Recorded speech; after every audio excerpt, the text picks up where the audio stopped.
Hello বন্ধুরা, কেমন আছো তোমরা সবাই? আশা করি খুব ভালো আছো। চলে এসেছি আজকে নতুন একটা ভিডিও নিয়ে তোমাদের জন্য।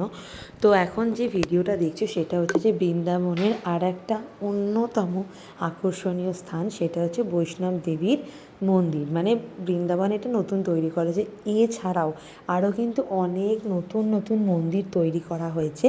আমি যেই সময়টায় গিয়েছি তখন কিন্তু সেই মন্দিরগুলোর কাজ চলছে। আরও ধরো 5 বা 10 বছর পরে গেলে সেই মন্দিরগুলোও কিন্তু সব চালু হয়ে যাবে। মানে পুরো রাস্তার দুপাশ ধরে দারুণ সুন্দর সুন্দর মন্দির তৈরি হয়েছে, আর সেগুলোর কাজ এত নিখুঁত, এত সুন্দর, তোমরা জাস্ট দেখলে অবাক হয়ে যাবে। আমি তো বৃন্দাবনে ফার্স্ট টাইম গিয়েছি, তো আমার দেখে তো ভীষণই ভালো লেগেছে। তো চলো এবার আসল জায়গায় যাওয়া যাক। এই যে এখন দেখতে পাচ্ছ আমরা এসেছি বৃন্দাবনের বৈষ্ণব দেবী মন্দির। এই যে বৈষ্ণব দেবী মন্দিরটা তোমরা দেখছো, এটা হচ্ছে যে কাশ্মীরের যে বৈষ্ণব দেবী মন্দিরটা তার আদলে তৈরি করা হয়েছে। তোমরা দেখলেই বুঝতে পারবে যে আমি পাহাড়ের ওপর দিয়ে উঠছি। হ্যাঁ, সেখানে মন্দির রয়েছে, মানে খুব সুন্দর। মানে তোমরা না দেখলে বা আমি তোমাদেরকে কীভাবে যে বোঝাবো, এত সুন্দর, এত নিখুঁত। আর জানো তো, এই যে মন্দিরটা রয়েছে না, এই মন্দিরের ভেতরে মানে যত ধরনের দেবদেবতা হয় আমাদের হিন্দুদের, সমস্ত ঠাকুর কিন্তু এখানে সুন্দর করে সাজিয়ে সাজিয়ে রাখা আছে।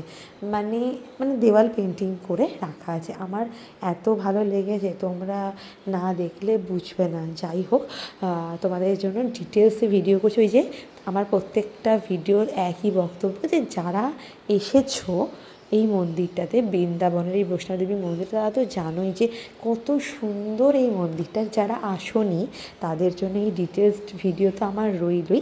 তোমরা একটু প্রথম থেকে স্কিপ না করে আস্তে আস্তে দেখো, তাহলে তোমরা বুঝতে পারবে যে কী সুন্দর মন্দিরটা।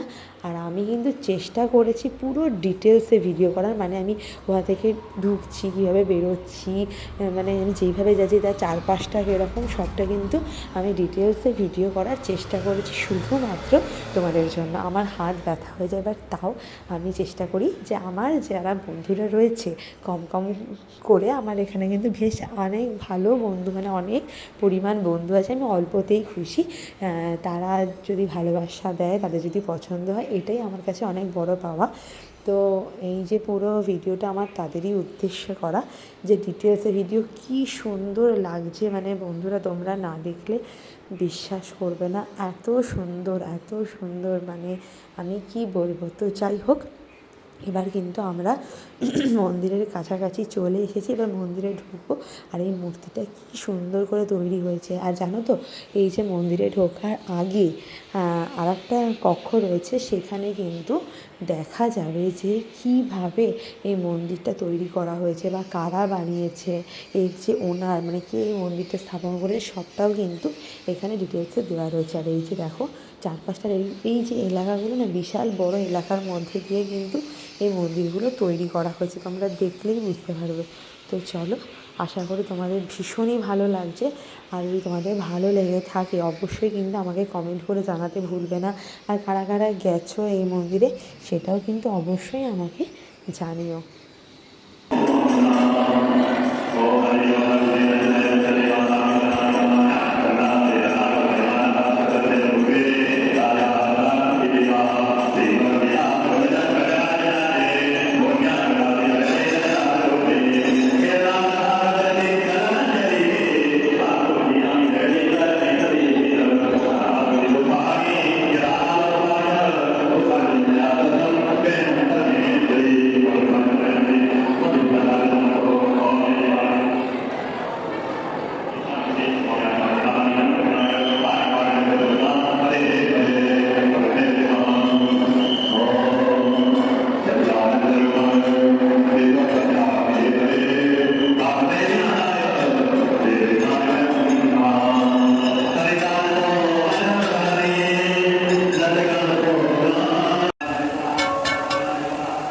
কি সুন্দর, অসাধারণ, দেখো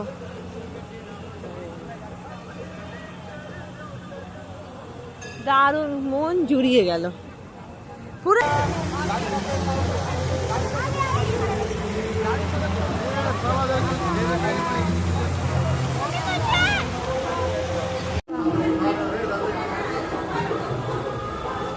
সবাই এগিয়ে গেছে।